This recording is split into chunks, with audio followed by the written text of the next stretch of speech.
अस्सलाम वालेकुम व्यूवर्स। कई बार ऐसा होता है कि जब हम खड़ी शलवार बनाते हैं तो हम बग़ैर मेजरमेंट के अपनी मेजरमेंट का ख्याल रखते हैं, यानी कि हमारी लंबाई इतनी है, हमारा आसन इतना है, हम सिर्फ उसी बात का ख्याल रखते हैं और शलवार की मार्किंग करके उसकी कटिंग शुरू कर देते हैं। हालांकि शलवार जब भी हम बनाते हैं, चाहे वो खड़ी शलवार हो या 4 कलियों वाली शलवार हो, तो उसमें हम बहुत सारी चीज़ों का ख्याल रखते हैं। अगर हम उन पॉइंट्स को नज़रअंदाज कर दें तो शलवार में खिंचाव का बाइस बनते हैं। आज की इस वीडियो में मैं आपको उन्हीं पॉइंट्स के बारे में बताने वाली हूँ। तो चलिए वीडियो को स्टार्ट करते हैं। तो सबसे पहले हम क्या करेंगे, ऊपर वाले कपड़े को बराबर कर लेंगे। ये देखें, ये कपड़ा बराबर करने का निशान लगाने के बाद यहाँ पर 2 इंच का हम निशान लगाएंगे। ये 2 इंच इलास्टिक की फोल्डिंग के लिए है। तो 2 इंच के ऊपर इस तरह से मार्क को मैं सीधा कर लूँगी लाइन लगा के। आपने इस वीडियो को पूरा देखना है, स्किप नहीं करना और समझ के देखना है। ये नहीं सोचना कि खड़ी शलवार ही तो है, हमें तो आती है। इसमें बहुत सारे पॉइंट मैं इस तरह के डिस्कस करूँगी जो आपको पहले नहीं पता होंगे।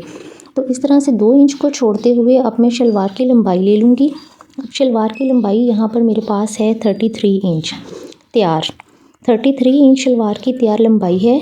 इसमें हाफ इंच मैं सिलाई का मार्जिन छोड़ूंगी। तो इस तरह से 2 निशान मैं यहाँ पे लगाऊंगी लंबाई में। एक तो जो टोटल लंबाई है उसका मैं निशान लगाऊंगी 33 इंच के ऊपर और हाफ इंच छोड़ के मैं निशान लगाऊंगी सिलाई का मार्जिन। तो ये देखें, इस तरीके से आप निशान लगा लेंगे लंबाई के। अब यहाँ पे जो आसन आता है, होता ये है कि जो हमारे पास कपड़े का घेर होता है हम उसी हिसाब से यहाँ पे इसकी चौड़ाई आसन रख लेते हैं। लेकिन ऐसा जो होता है, ये स्लिम और स्मार्ट लड़कियों को तो पूरा आ जाता है, लेकिन जब ज़रा से भी हेल्दी लोग या जिनका हिप साइज़ ज़्यादा होता है उनको ये मेजरमेंट बिल्कुल परफेक्ट नहीं आती। तो ये किस तरह से परफेक्ट आएगी ये मैं आपको बताती हूँ। पहले ये देखें, मोहरी का जो निशान है पेंचे के लिए जो मैंने लगाया है वो 7 इंच के ऊपर लगाया है और 1 इंच मैंने मार्जिन छोड़ा है। अब आपने यहाँ पे ये इस फार्मूले का ख्याल रखना है कि अगर लंबाई 33 इंच है तो इसमें से 10 इंच कम करके मैं 23 इंच के ऊपर आसन की चौड़ाई रखूँगी। किस तरह से रखूँगी ये देखें, आपने इस तरह से पेंचे के ऊपर 23 इंच रख लेना है और इसको इस तरह से देखना है कि कहाँ तक 23 इंच आता है। ये देखें, अब सबसे पहले मैं आसन का निशान लगाऊंगी। तो आसन मैंने रखना है यहाँ पर 17 इंच। तो 17 इंच के ऊपर मैं निशान लगा लूँगी। 2 इंच ऊपर का मार्जिन छोड़ देना है। तो 17 इंच के ऊपर इस तरह से निशान लगाया है आसन के लिए। इसके बाद ये देखें, मेरा कैमरा अच्छे से फोकस कर सके, मैं आपको ध्यान से दिखाती हूँ कि कहाँ तक आपने मेजरमेंट करनी है। ये देखें, इस तरह से करके यहाँ पे कपड़े के ऊपर मैं हाईलाइट करके आपको बताती हूँ। इसके बाद जितना कपड़ा मैंने इसके अंदर डालना है वो मैं आप किस तरह से डालना है वो बताती हूँ। तो ये देखें, पेंचे के साथ 23 इंच रख के आपने इस तरह से स्केल को घुमा के इसकी तरफ लेके आना है, इस निशान की तरफ, आसन वाले निशान की तरफ। इससे ये पता चलेगा कि हमने म्यानी वगैरह डालनी है और कपड़ा जो डालना है हमने कितना और किस हद तक डालना है। अब यहाँ से ये देखें, ये मैं कपड़ा ऊपर तक में ला दूँगी।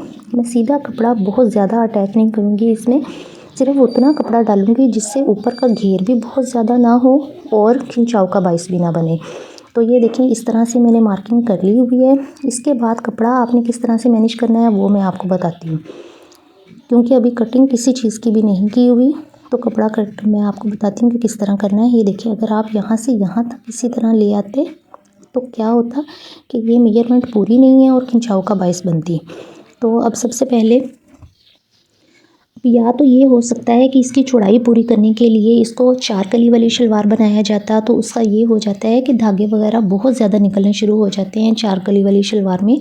तो इस तरह से 4 कली जब हम डालते हैं तो जोड़ भी डलता है। तो अगर आप इस तरीके से शलवार बनाती हैं तो आपको घेर का मसला भी नहीं होगा, खिंचाव का मसला भी नहीं होगा और जो म्यानी आप डालेंगे वो अंदर वाली साइड पर ही रह जाएगी। तो कपड़े की कटिंग आप किस तरह से करेंगे, ये देखें, इस तरह से इसको कपड़े को सेट कर लें। अब ऊपर से जो कपड़ा इस तरह से इजाफी था उसको काट के बराबर कर लेंगे जो मैंने निशान लगाया था। अब ये देखें, कपड़ा बराबर करने के बाद नीचे से पेंचे वाली साइड से मैं इस तरह सीधा कटिंग कर लूँगी। अब ये जो कपड़ा मेरे पास नीचे वाली साइड से बचा है इसमें से हम पेंचों का कपड़ा निकालेंगे और साथ में म्यानी डालने के लिए कपड़ा जो है वो डालना है, वो हम यहाँ पर अटैच करेंगे। तो इस तरह से कपड़ा रख के आपने देख लेना है कि हमें चाहिए कितना, आपने जितनी मैनी डालनी है उस चौड़ाई के हिसाब से और थोड़ा सा सिलाई का मार्जिन जो है वो छोड़ना है। और ये देखें 2 इंच कपड़ा आपने पेंचे की फोल्डिंग के लिए निकाल लेना है। ये देखें कपड़ा ये वाला निकालने के बाद ये वाला कपड़ा आप इस तरह से सिलाई का मार्जिन थोड़ा सा रख के तो इस तरह से आप रख लेंगे। इसके बाद आपने पेंचे से 23 इंच करके आसन का इस तरह निशान लगाना है, ठीक है। तो इस तरह से आप ये देखें यहाँ से लेके नाली की सारी सिलाई इस तरह से निशान लगा लेंगे। अब ये वाला निशान लगाने के बाद जब हम ऊपर वाला निशान लगाएंगे तो हमने एक और बहुत इंपॉर्टेंट पॉइंट है जिसका हमने ख्याल रखना है, वो ये कि ये देखें जब हम इसको आसन वाली साइड से इस तरह से निशान लगा लेते हैं, जिस तरह के आमतौर पर ट्राउज़र वगैरह का निशान लगाते हैं, तो इससे शलवार फटने का खदशा भी नहीं होता, खिंचाव का मसला भी नहीं होता, ऊपर से घेरा भी बहुत ज़्यादा नहीं होता जो संभालने में दिक्कत होती है। लेकिन इसको ये देखें जब मैं कटिंग कर लूँगी तो कटिंग करने के बाद आपने एक चीज़ जो ज़रूर नोट करनी है और उसका ख्याल भी रखना है, वो ये है कि हमें इसका आसन चाहिए 17 इंच। आपको याद होगा कि मैंने इसका आसन 17 इंच के ऊपर निशान लगाया था। तो अब जब देखने में आपको इतना बड़ा आसन लग रहा है, जब हम इस तरह से राउंड शेप देते हैं तो आपने आसन को किस तरह से मेजर करना है, ये देखें इस तरह से आपने रख के मेजर कर लेना है। तो 17 इंच मुझे इसका आसन चाहिए, तो ये 17 इंच के मुताबिक परफेक्ट है। अब मैं नीचे से ये वाली जो लाइन है इसको ज़रा कम करके इसके मुताबिक निशान लगा दूँगी और फिर इसकी कटिंग कर लूँगी। ये देखें इस तरह से निशान लगाने के बाद अब मैं इसकी नीचे से भी कटिंग कर लूँगी और इसको नीट कर लूँगी।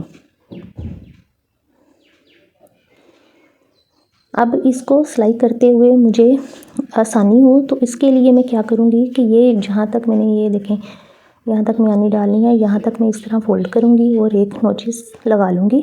नोचिस लगाने से मुझे ये फ़ायदा होगा कि देखें आपको ये आसानी हो जाएगी कि यहाँ से आपने मैनी का कपड़ा अटैच करना शुरू करना है। तो इस तरीके से देखें आपने ये सारे पॉइंट्स का ख्याल रखना है। तो ये वाला कपड़ा जो है आपने पेंची में अटैच करना है। तो यहाँ तक हमारी शलवार की कटिंग हो चुकी है। उम्मीद है आपको मेरी वीडियो पसंद आई होगी। इसके अलावा और भी बहुत ज़्यादा वीडियोस हैं जो मैंने चैनल पे शेयर की हुई हैं, जिसमें बहुत ज़्यादा जो मिस्टेक्स होती हैं, कॉमन मिस्टेक्स, जैसे आर्म होल में झोल आना, नीचे की तरफ बगल में झोल आना और इसी तरह से पेंचे का खींचना, ट्राउज़र की कटिंग और इस तरीके की बहुत ज़्यादा यूज़फुल टिप्स और ट्रिक्स शेयर की हुई हैं फार्मूलाज़ के साथ। तो फार्मूले जो होते हैं बहुत ज़्यादा इंपॉर्टेंट होते हैं, आप इनको जानने की कोशिश करें अगर आप सीरियस होकर कटिंग और स्टिचिंग सीखना चाहते हैं। तो इसके अलावा किस किस्म की वीडियोस आप देखना चाहते हैं, कोई भी आपको सिलाई से रिलेटेड कोई मसला है, कोई भी स्टिचिंग में कोई प्रॉब्लम आ रही है, स्टिचिंग सीखना आप चाहते हैं, कोई भी किसी किस्म का भी इशू है मशीन सही करने से मुतल्लिक, तो आप मुझसे कमेंट सेक्शन में पूछ सकते हैं। अल्लाह हाफिज़।